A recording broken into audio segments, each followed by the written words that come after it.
Já voltamos, minha gente, tudo certinho, já voltamos. Percebe o que quer dizer? Então, de onde vem essa força retórica tão acachapante, a ponto de emocionar um público acadêmico, por exemplo, e fazer com que aquele testemunho, aquele determinado testemunho, performado por aquele determinado corpo, esteja numa cidadela tão poderosa a ponto de praticamente interditar qualquer crítica. Qualquer crítica àquele testemunho está interditada a priori por uma barreira que, em última instância, é moral. Entende? Quer dizer, o que o Paul Demen questiona é isso. E é curioso, porque a nossa modernidade ela é cética. Nós temos aí, enfim, quase uma Amazônia inteira, né, de textos do chamado linguistic turn, da virada linguística, muito cética em relação ao conceito de verdade, a essa relação entre referencial e referente, entre texto e verdade. A própria historiografia foi marcada por esses debates, muitas vezes caricaturados como pós-modernos. Teve lá a treta muito interessante entre o Anke Smith e o Pérez Agorin, está na revista Topoi da UFRJ, depois peguem isso lá. Então, quer dizer, a historiografia contemporânea ela é marcada por esse ceticismo. Será que esse texto do historiador é mesmo verdadeiro? Quer dizer, esse ambiente cético, mas ao mesmo tempo nós devotamos uma crença quase religiosa a determinadas narrativas vocalizadas pela primeira pessoa. Quer dizer, de um lado, um ceticismo vigoroso. Do outro, uma crença quase religiosa. Interessante isso. E diz muito, e é aqui que eu quero chegar, da nossa atmosfera de presença. Da nossa atmosfera de presença, dentro da qual se fortalece o projeto historiográfico de uma história do tempo presente. Entende? Quer dizer, por que determinados relatos em primeira pessoa são tão fortes? São retoricamente tão potentes, tão poderosos? Algo que nós já vimos na última aula. Porque o corpo representa muito bem essa atmosfera de presença, de passados que não passam, de passados que são o tempo inteiro representificados. Quer dizer, não se trata exatamente do passado influenciando o presente, do uso político e social da memória. A rigor, isso acontece sempre. Os homens estão sempre sendo governados pelos mortos, como disse o Augusto Comte, em máxima muito famosa. Então, o passado ele sempre está sendo evocado pelo presente como memória, como identidade. O que seria uma característica desse nosso presente amplo, da nossa contemporaneidade, é o uso deliberado de passados que não passam como força moduladora de comportamento. Uso deliberado, consciente. E o que o historiador do tempo presente fareja é esse uso. Para me inspirar em Mark Bloch, essa é a carne que o historiador do tempo presente fareja. Como que esses passados estão sendo usados? O que está em jogo aqui? Qual é o projeto? E para isso, é claro, nós não podemos estabelecer uma relação de culto com nenhuma representificação, seja ela qual for. Mesmo que, em termos ideológicos, algumas representificações me agradem mais do que as outras. Então, por exemplo, a representificação da senhora, quadro de um movimento social, que numa palestra na Universidade Federal da Bahia gerou um sentimento catártico no público, a representificação que ela faz, eticamente me agrada. Apesar de eu ter críticas à relação religiosa que se estabelece com essa representificação. Mas eticamente me agrada. Porque o meu projeto humanista de mundo diz que não pode ter racismo, não pode ter homofobia, não pode ter machismo e por aí vai. A representificação que o Bolsonaro, então deputado federal, na sessão legislativa que referendou o golpe parlamentar que derrubou a presidenta Dilma, fez, ao representificar, ao evocar a memória de Brilhante Ustra, essa não me agrada. Para essa eu tenho repulsa. Mas epistemicamente falando, a representificação acionada pelo Bolsonaro e por essa senhora do movimento social tem o mesmo valor epistêmico, porque elas se alimentam de uma mesma atmosfera de presença. São elas que eu farejo, para estabelecer com elas uma relação crítica, de análise. Com o Bolsonaro, é uma relação crítica de análise e, no meu íntimo, de repulsão ética. Com a senhora do movimento social, é uma relação crítica de análise e, no meu íntimo, de adesão ética. Mas jamais culto. Jamais culto. Não estamos aqui para fazer culto. Jamais, de forma alguma. Então, a discussão proposta pelo Podeman inspira muito esse debate. Apesar de, repito, o Podeman não está discutindo nem a narrativa testemunhal e nem a retórica das identidades. Vamos lá, página 922. Diz o Podeman. A autobiografia, então, não é um gênero ou um modo, mas uma figura de leitura ou de entendimento que ocorre em algum grau em todos os textos. O momento autobiográfico ocorre como um alinhamento entre os dois sujeitos envolvidos no processo de leitura, em que eles determinam um ao outro por substituição reflexiva mútua. A estrutura implica diferenciação, assim como similaridade, na medida em que ambos dependem de um intercâmbio substitutivo que constitui o sujeito. Esta estrutura especular é interiorizada em um texto no qual o autor declara ser ele o sujeito de seu próprio entendimento.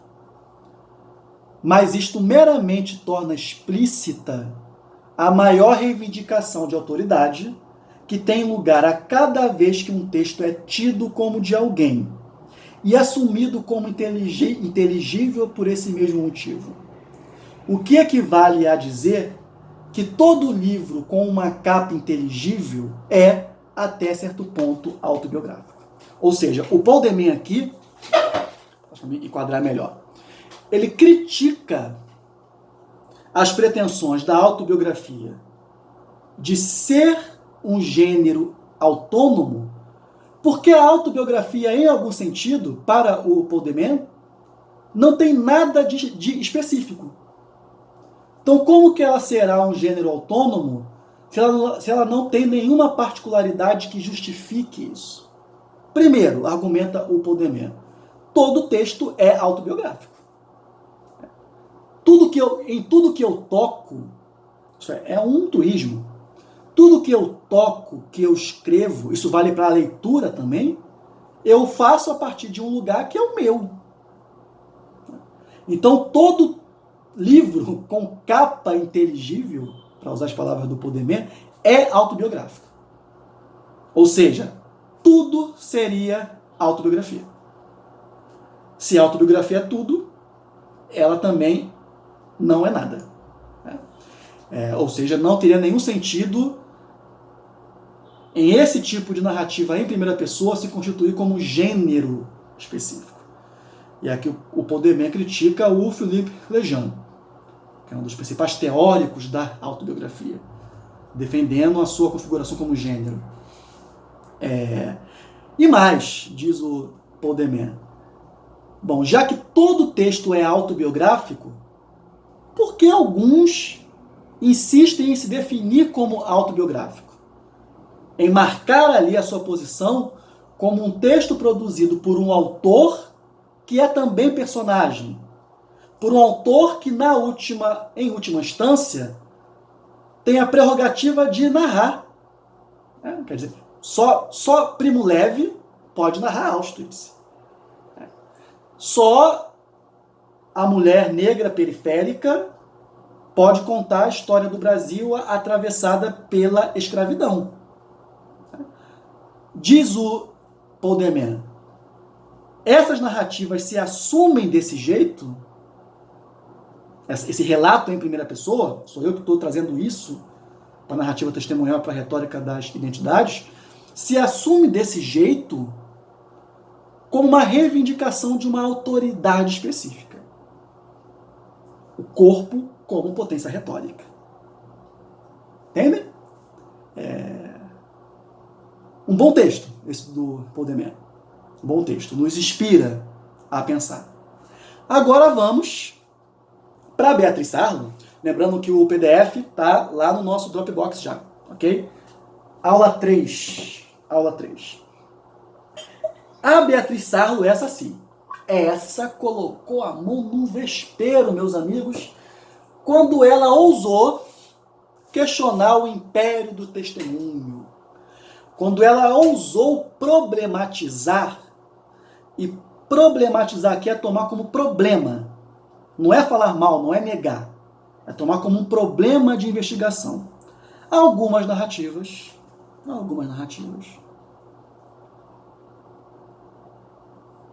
que no debate público argentino, pós-ditadura militar, se tornaram sacralizadas. Como, por exemplo, a memória evocada pelas mães da Praça de Maio. E a Beatriz Sarlo problematiza isso. Aqui sim, aqui é treta pesada. Né? Treta pesada. Esse livrinho aqui, enfim, que eu gosto muito, Tempo Passado, Cultura da Memória Guinada Subjetiva. O que ela tá, mais ou menos o que ela está falando, mas peraí, meu amigo, peraí. Por que essa narrativa tem alguma prerrogativa? Por que eu, cientista social, não vou estabelecer com ela a mesma relação crítica que eu estabeleço com qualquer outro tema? É uma boa provocação. E a gente pode responder de várias formas. A Ângela de Castro Gomes acabou de publicar um livro sobre história oral, temas sensíveis, que eu ainda não li, mas já comprei, deve estar chegando. E estou muito curioso, pelo fato de ser um livro da professora Ângela de Castro Gomes, enfim, que dispensa apresentações, e eu quero ver como que ela tenta resolver essa questão. Estou muito curioso mesmo. Estou muito curioso. Por enquanto, a gente fica com a Beatriz Sarlo. Assim que chegar o livro da Ângela, provavelmente eu vou apresentá-lo na minha coluna, também aqui no canal, Livros que Merecem uma Sentada, onde eu apresento textos estratégicos para os debates políticos contemporâneos. Vamos lá. Beatriz Sarlo e a crítica ao império dos testemunhos. Entre as páginas 20 e 21, diz Beatriz Sarlo: vivemos uma época de forte subjetividade. E, nesse sentido, as prerrogativas do testemunho se apoiam na visibilidade do que o pessoal adquiriu como lugar, não simplesmente de intimidade, mas de manifestação pública. Isso acontece não só entre os que foram vítimas, mas também e fundamentalmente nesse território de hegemonia simbólica que são os meios audiovisuais. Se há 3 ou 4 décadas o eu despertava suspeitas, hoje nele se reconhecem privilégios que seria interessante examinar. É disso que se trata. Olha, privilégios que é interessante examinar. Quer dizer, se o eu antes era alvo de suspeitas, né, em outro regime discursivo, em outra cultura discursiva, agora o eu é atravessado por privilégios, termo que ela usa. Olha a treta. Olhem o tamanho da treta, minha gente. Não sei vocês, mas eu me animo com isso, né? Intelectualmente me excita. Claro que dentro de um certo limite, né? Claro que a treta e a polêmica ela precisa estar circunscrita a um certo limite ético, de respeito aos direitos humanos, né? De autodeterminação dos grupos minoritários, sempre. Mas eu gosto desses autores que têm a coragem de enfrentar um tipo de pensamento hegemônico no seu tempo e dentro das suas respectivas bolhas letradas.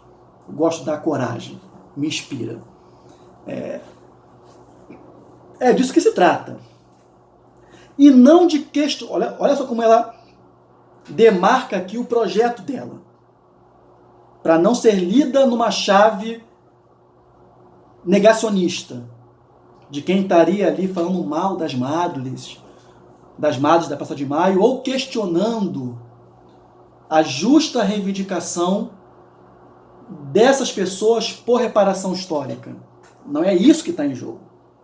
O que está se questionando não é a justa reparação histórica, mas um privilégio discursivo de uma certa narrativa em primeira pessoa. Então, é disso que se trata. E não de questionar o testemunho em primeira pessoa como instrumento jurídico, como modalidade de escrita ou como fonte da história, a qual, em muitos casos, ele é indispensável. Embora crie o problema de como exercer a crítica que normalmente se exerce sobre outras fontes. Está aqui o ponto. Né? Como que eu, historiador, né, que a rigor, enfim, não preciso ter o compromisso com o endosso militante de nenhum testemunho, né? Quais as condições dadas para que eu estabeleça com esse tipo de material a mesma relação de análise crítica que eu estabeleço com qualquer outro? Ou não, quer dizer, realmente, né, se for uma mulher negra falando, se for a vítima do campo de concentração falando, não. Então aí realmente não nos restaria outra saída a não ser o silêncio respeitoso e os aplausos de endosso. Bom, se é isso que se pensa, tudo bem. Então, beleza. Não é o que eu acho. Meu argumento, ainda na Beatriz Sarlo, aborda a primeira pessoa do testemunho e as formas do passado que daí resultam quando o testemunho é a única fonte, porque não existem outras ou porque se considera que ele é mais confiável. Não se trata simplesmente de uma questão de forma do discurso, mas de sua produção e das condições culturais e políticas que o tornam fidedigno. Olha aqui os ecos do debate do Paul Demen. O que torna esse testemunho mais fidedigno, com alguma prioridade de fala em relação a outras fontes, a outros relatos, não seria exatamente uma característica intrínseca a ele. Porque sim, Primo Levi viveu Auschwitz, mas viveu a partir de um certo lugar. Seria possível viver Auschwitz a partir de outros lugares. Certamente outras vítimas sobreviventes teriam outros relatos. Então, intrinsecamente, Primo Levi não esgota as possibilidades da verdade sobre Auschwitz. O mesmo para o relato da mulher negra, por exemplo. Outras mulheres negras, outras pessoas negras possuem relatos distintos sobre a experiência do racismo no Brasil, por exemplo. Algumas até numa chave negacionista. E a extrema-direita já entendeu o potencial disso. Né? Isso não é uma Isso não é uma prerrogativa dos grupos de esquerda com a agenda progressista. A extrema-direita já sacou também. Tanto é que o Bolsonaro está sempre lá com o Hélio Negão. Né? Eles já sacaram isso. Né? Quer dizer, então, o que torna, segundo a Beatriz Sarlo, culturalmente esses relatos como dignos de uma fiança, de uma credibilidade especial, não são suas características internas, intrínsecas, mas sim as condições culturais e políticas que os tornam fidedignos. Muitas vezes se disse, ainda voltando para o texto, muitas vezes se disse, vivemos na era da memória e o temor ou a ameaça de uma perda de memória corresponde, mais que a supressão efetiva de algo que deveria ser lembrado, a um tema cultural que, em países onde houve violência, guerra ou ditaduras militares, se entrelaça com a política. Quer dizer, em países marcados por eventos traumáticos, essas narrativas em primeira pessoa, quando acionadas pelas vítimas, quando representificadas pelas vítimas, se tornam capital político. Sim, claro. O que a Beatriz Sarlo parece que não viu, talvez por naquele momento isso não ser forte na Argentina, e que a gente pode perceber na crise democrática brasileira contemporânea, é que o outro lado também evoca. O outro lado também representifica passados com finalidades identitárias e projetos políticos. O que eu, como historiador interessado nos regimes de presença, o que me anima do ponto de vista intelectual, analítico, é perceber esses dispositivos, né? Essas tentativas de modulação. Né? Isso é interessante demais. Ainda Beatriz Sarlo. Em suma, não se pode representar tudo que a experiência foi para o sujeito. Nem Primo Levi representa no seu texto tudo que foi Auschwitz. Nem o testemunho de uma mulher negra militante representa tudo que significa o racismo estrutural brasileiro herdados dos tempos da colonização. Pois se trata de uma matéria-prima em que o sujeito testemunha é menos importante do que os efeitos morais de seu discurso. Não que o sujeito que se restaura a si mesmo no testemunho do campo, mas é uma dimensão coletiva que, por oposição e imperativo moral, se desprende do que o testemunho transmite. Ou seja, a força retórica epistêmica desses relatos, desses testemunhos, não vem exatamente do potencial de verdade dele, mas sim da força moral, do império moral que cerca esses relatos. Se, como afirma Riquet em Tempo e Narrativa, o testemunho está na origem do discurso histórico, a ideia de que sobre um tipo de testemunho seja difícil, quando não impossível, exercer um método crítico da história, significa uma restrição que diz respeito não às suas funções sociais e judiciárias, mas a seus usos historiográficos. Então, ela está aqui marcando, até para evitar os ataques, né, que são muito, muito violentos. Todos que se arriscam por esse debate correm o risco de serem cancelados. Ela está aqui marcando o uso historiográfico e o uso, a função social e jurídica. Então não se questiona o justo projeto de reparação histórica das vítimas de eventos traumáticos, mas sim a sua pretensão a um privilégio epistêmico. E se é admissível que um acontecimento de caráter excepcional, como o Holocausto, reclame para si uma qualidade inabordável, é possível pensar os testemunhos contemporâneos que não surgem de fatos comparáveis com aqueles que tornariam intocáveis os testemunhos do Holocausto. A crítica do sujeito e de sua verdade, a crítica da verdade da voz e de sua ligação com uma verdade da experiência, que afloraria no testemunho, até mesmo quando não se seguem as conclusões radicais de Mann, Paudeman e Derrida, é necessária. A não ser que se deseje atribuir ao testemunho um valor referencial abrangente, no qual se desconfia quando os outros discursos o reivindicam para si. É exatamente esse o ponto, né?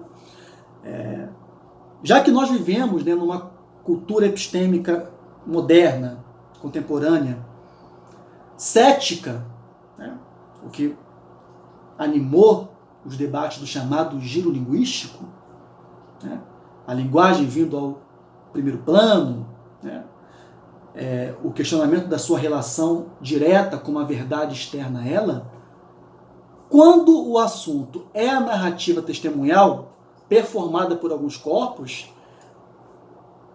esse ceticismo ele se domestica, ele fica dócil, e é substituído por uma relação catártica, né? O que a Beatriz Sarlo questiona é por quê? Por quê?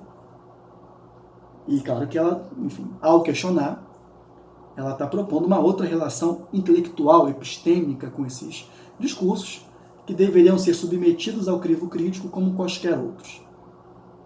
Seja como for, e aqui eu estou na página 40 da Beatriz Sarlo, as condições teóricas que admitem ao mesmo tempo a indizibilidade de uma verdade e a verdade identitária dos discursos de experiência criam problemas não só para a filosofia, mas para a história. E é isto que agora me interessa. O que garante a memória e a primeira pessoa como captação de um sentido da experiência? Depois de ter sido submetida à crítica radical, a restauração da experiência como memória é uma questão que deveria ser examinada. A intensa subjetividade do temperamento pós-moderno também marca esse campo de estudos. Quando ninguém está disposto a aceitar a verdade de uma história, o que Benjamin denominou de fatos reificados, todos parecem mais dispostos à crença nas verdades de histórias no plural. O plural, essa inflexão do paradigma que alcançou a mais alta categoria, o que é muito bom, politicamente, juridicamente, mas também se propõe como solução verbalista a qualquer questão conflituosa. Muito bom, muito bom. O que ela propõe aqui é, né? Bom, é claro que a pluralidade, né, um debate público plural, onde sujeitos historicamente oprimidos possam reivindicar reparação, é politicamente, juridicamente desejoso. Mas cria embaraços para a filosofia e para a história, que deveriam ser campos da livre crítica, da livre problematização, do livre questionamento. E não são quando determinados relatos são protegidos por uma cidadela que interdita a crítica. Né? E nós estamos vendo acontecer isso hoje, minha gente. Hoje. E ela pergunta, mas por que, né, que a nossa subjetividade... Por que o temperamento pós-moderno é tão cético com alguns discursos e tão dócil com outros? Né? O que ela está propondo é crítica e análise para todo mundo. Um debate acadêmico, historiográfico livre, onde ninguém está acima da crítica, onde ninguém está acima da análise, onde autores e testemunhos não sejam cultuados. Agora nós adentramos o Paul Ricoeur. Vou interromper e volto em outro videozinho para a gente ir para o Paul Ricoeur. Ok?